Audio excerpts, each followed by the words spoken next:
हाँ, देखो जी, ये फ्रिक्शन का दूसरा क्वेश्चन है। इसमें ये दिया हुआ है कि a block of mass 2 kg is pushed against a rough vertical wall with a force of 40 Newton. मतलब ये समझो आप इसको कि ये बोल रहा है कि एक ब्लॉक है, ऐसा एक ब्लॉक है, ठीक है।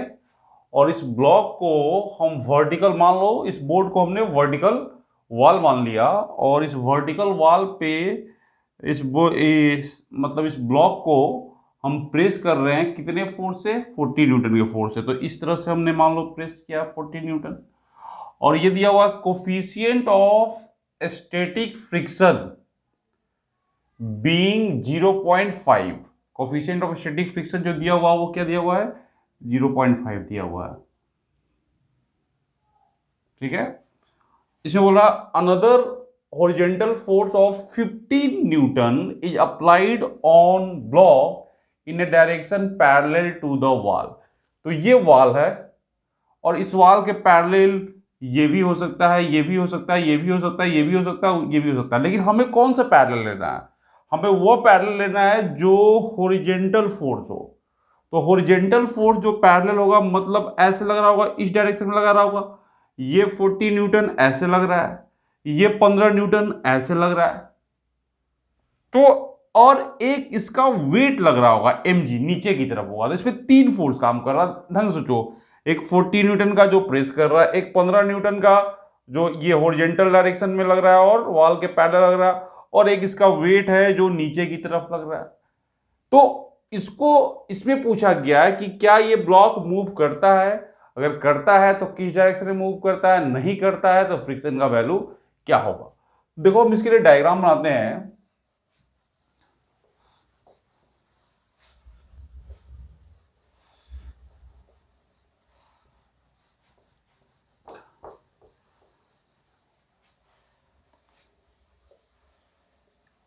इसके लिए हम डायग्राम बना लेते हैं।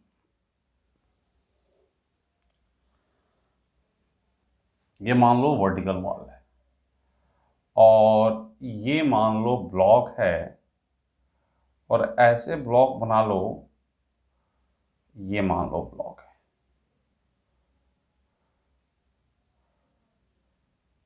ये समझ लो ये ब्लॉक है। अब इस ब्लॉक पर इधर से फोर्स लग रहा है कितना, 40 न्यूटन का। तो ये फोर्स जो लग रहा है, जो इसको प्रेस कर रहा है, मतलब ऐसे लग रहा है, ऐसे ऐसे 40 न्यूटन का। इस ब्लॉक पर एक फोर्स लग रहा होगा mg, जो कि डाउनवर्ड लग रहा होगा, नीचे की तरफ। 2 kg मास है, g का वैल्यू 10 ले ले तो ये कितना हो गया, 20 न्यूटन।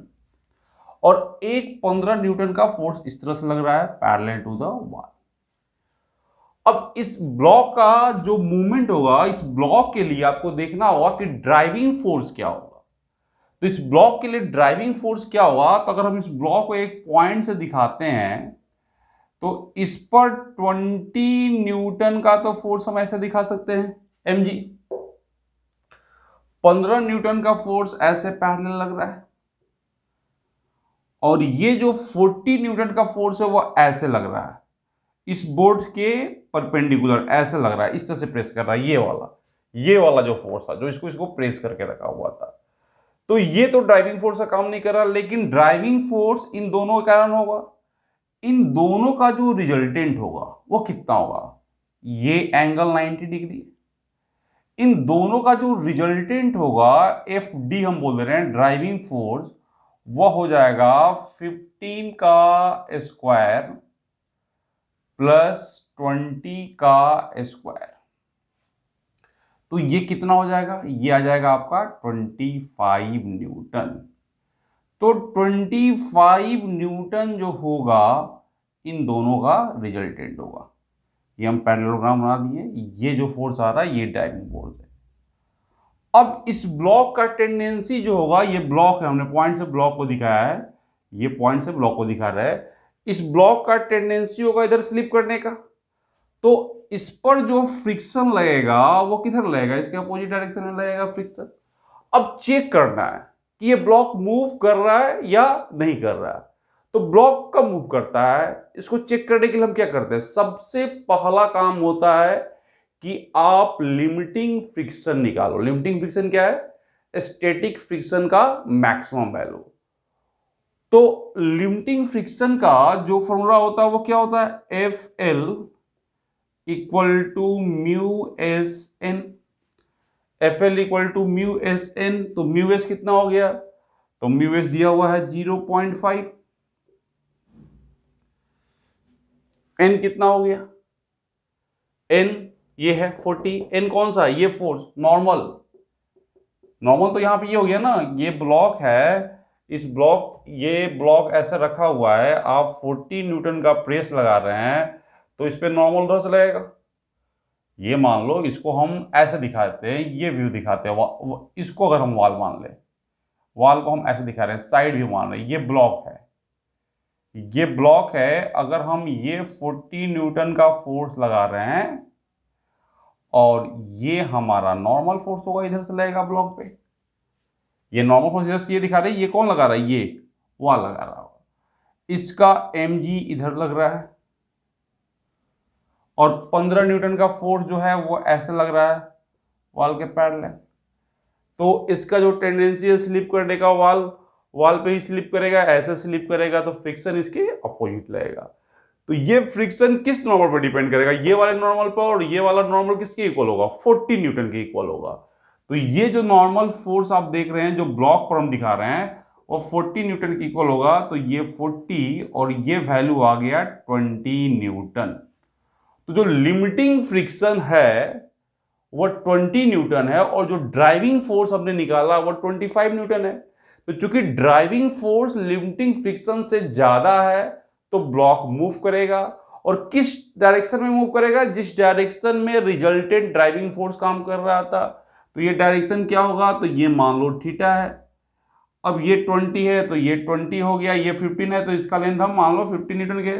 तो tan थीटा क्या आ जाएगा, तो tan थीटा इक्वल टू 20/15 4/3। तो थीटा जो हो जाएगा वो कितना हो जाएगा, 53 डिग्री। तो यहां से ये पता चल रहा है कि जो ब्लॉक मूव करेगा वो 53 डिग्री एंगल पे मूव करेगा, उस डायरेक्शन में जो 15 न्यूटन का जो फोर्स जिस डायरेक्शन में लग रहा था उससे 53 डिग्री एंगल पे ये ब्लॉक मूव करेगा, और ये आपका है। तो इस डायग्राम को समझना, इस डायग्राम को फिर से हम एक्सप्लेन कर दे रहे हैं। प्रॉब्लम में ये ब्लॉक दिया हुआ था, इस बोर्ड को वॉल मान लो, यहाँ पे 40 न्यूटन का फोर्स लग रहा था, यहाँ से 15 न्यूटन का, देखो पैरेलल फोर्स लेकिन हॉरिजॉन्टल फोर्स, तो यही वाला फोर्स होगा, 15 न्यूटन का फोर्स लगा हुआ था, इसका mg नीचे लग रहा है। तो ये 15 न्यूटन का फोर्स और ये mg, इसके कारण जो रिजल्टेंट फोर्स आएगा, जिसको हम ड्राइविंग फोर्स कर रहे हैं, इसी कारण ब्लॉक मूव करेगा।